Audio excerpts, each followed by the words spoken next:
ഈ കാറിന്റെ മർമ്മപ്രധാനമായ ഘടകമാണ് എഞ്ചിൻ അല്ലേ? അതുകൊണ്ട് തന്നെ അതിന് പ്രത്യേക പരിഗണന നമ്മൾ നൽകണം. നമ്മളുടെ അറിവില്ലായ്മ കൊണ്ട് പതുക്കെ എഞ്ചിൻ കേടായി പോകാനുള്ള സാധ്യതയുണ്ട്. അങ്ങനെ എഞ്ചിൻ കേടായാൽ നമ്മുടെ കയ്യിൽ നിന്ന് കുറേ പൈസ പോകാനുള്ള സാധ്യതയുണ്ട്.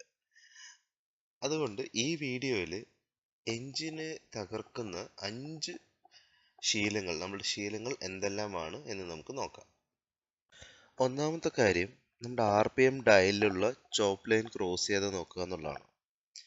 അതായത് ഒരു കാറിന് ഇത്ര മുതൽ ഇത്ര RPM വരെയാണ് ആ എഞ്ചിന് കാര്യക്ഷമമായി പ്രവർത്തിക്കാൻ പറ്റുന്നതെന്ന് നമ്മുടെ വാഹന നിർമ്മാതാക്കൾ തന്നെ പറഞ്ഞിട്ടുണ്ടാവും.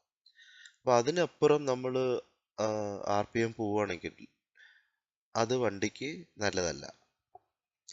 അതായത് സ്പെഷ്യലി നമ്മൾ സ്റ്റാർട്ട് ചെയ്യുമ്പോൾ തന്നെ നമ്മൾ RPM ആ റെഡ് ലൈൻ ക്രോസ് ചെയ്യുക എന്നുള്ളത് എഞ്ചിൻ്റെ പ്രവർത്തനത്തെ സാരമായി ബാധിക്കും. അതായത് നമ്മൾ സ്റ്റാർട്ട് ചെയ്യുമ്പോൾ തന്നെ എഞ്ചിന് ലൂബ്രിക്കേഷൻ ഒന്നും ആയിട്ടുണ്ടാവില്ല. അതുപോലെ തന്നെ അതിൻ്റെ ടെമ്പറേച്ചർ അതിൻ്റെ റിക്വയർഡ് ലെവലിലേക്ക് എത്തിയിട്ടുണ്ടാവില്ല. അപ്പോൾ നമ്മൾ സ്റ്റാർട്ട് ചെയ്യുമ്പോൾ തന്നെ നമ്മൾ RPM റേസ് ചെയ്യുകയാണെന്നുണ്ടെങ്കിൽ അത് വണ്ടിയുടെ പ്രവർത്തനത്തെ ബാധിക്കും. അതാണ് അപ്പോൾ ഒന്നാമത്തെ കാര്യം, നമ്മളെപ്പോഴും RPM റെഡ് ലൈൻ ക്രോസ് ചെയ്യാതെ പറ്റാവുന്നത്രയും സൂക്ഷിക്കുക. രണ്ടാമത്തെ കാര്യം, ഗിയർ ഡൗൺ ചെയ്യാതെ വാഹനം ഓടിക്കരുത് എന്നുള്ളതാണ്. അതായത് ഓരോ വാഹനത്തിലും കൃത്യമായ ഗിയർ റേഷ്യോകൾ ഉണ്ടാവും. അതിനനുസരിച്ച് ഗിയർ മാറ്റിയാൽ മാത്രമേ വാഹനം നല്ല രീതിയിൽ അല്ലെങ്കിൽ മികച്ച രീതിയിൽ ഓടുകയുള്ളൂ. അതായത് മികച്ച ഇന്ധനക്ഷമതയും വേഗതയും ലഭിക്കുന്നത് വാഹനം ടോപ്പ് ഗിയറിൽ ഓടുമ്പോഴാണ് എന്നത് ഒരു പരിധിവരെ ശരിയാണ്. എന്നാൽ ഈ വേഗം കുറഞ്ഞാലും നമ്മൾ ടോപ്പ് ഗിയറിലിട്ടിട്ട് വണ്ടീനെ വലിപ്പിക്കുന്നത് അത്ര നല്ല രീതിയല്ല, അത്ര നല്ല ശരിയായിട്ടുള്ള കാര്യമല്ല. അതായത് നമുക്ക് കൂടുതൽ പവർ ആവശ്യമുള്ളപ്പോഴും അതായത് നമ്മുടെ സ്പീഡ് കുറയുമ്പോഴും നമ്മളെപ്പോഴും ഗിയർ ഡൗൺ ചെയ്യണം എന്നുള്ളത് അത്യാവശ്യമായിട്ടുള്ള കാര്യമാണ്. അത് ചെയ്തിട്ടില്ല എന്നുണ്ടെങ്കിൽ എഞ്ചിനെ അത് വളരെ ബാഡായിട്ട് അത് എഫക്റ്റ് ചെയ്യും. വേറൊരു കാര്യം, കമ്പനി പറയുന്ന ഇടവേളകളിൽ സർവീസ് ചെയ്യുക എന്നുള്ളതാണ്. അതായത് കമ്പനി പറയുന്ന കൃത്യമായിട്ട് ഇടവേളകളിൽ സർവീസ് നടത്താതിരിക്കുന്നത് എഞ്ചിന്റെ കാര്യക്ഷമമായ പ്രവർത്തനത്തെ പ്രതികൂലമായി ബാധിക്കുന്ന ഒരു പ്രത്യേക കാര്യമാണ്. അതായത് ഓയിൽ മാറ്റവും എയർ അല്ലെങ്കിൽ ഫ്യൂവൽ അല്ലെങ്കിൽ ഫിൽട്ടർ മാറ്റങ്ങളും പ്രധാനമാണ്.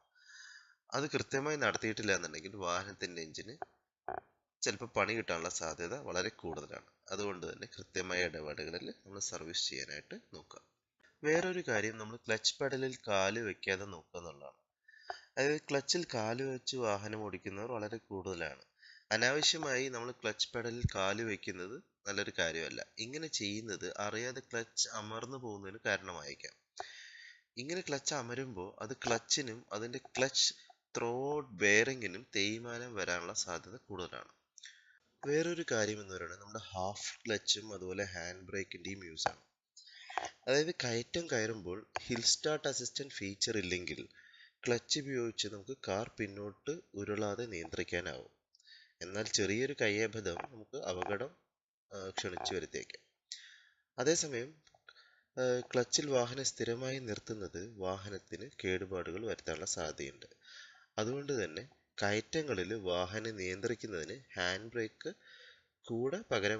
കൂടെയോ അല്ലെങ്കിൽ അതിന് പകരമായിട്ടോ ഉപയോഗിക്കുന്നത് അപകട സാധ്യതയും വാഹനത്തിനുണ്ടാകുന്ന കേടുപാടുകളും കുറയ്ക്കാനായിട്ട് ഹെൽപ്പ് ചെയ്യും. അപ്പോൾ ഈ വീഡിയോ എല്ലാവർക്കും ഇഷ്ടപ്പെട്ടു കാണുമെന്ന് വിചാരിക്കുന്നു. എല്ലാവരും ഈ വീഡിയോ സബ്സ്ക്രൈബ് ചെയ്യുക. അതുപോലെ പുതിയ പുതിയ വീഡിയോസ് വരുമ്പോൾ നിങ്ങൾക്ക് ആദ്യം തന്നെ കിട്ടാനായിട്ട് ആ ബെൽ ബട്ടണും കൂടെ ഒന്ന് പ്രസ് ചെയ്യുക.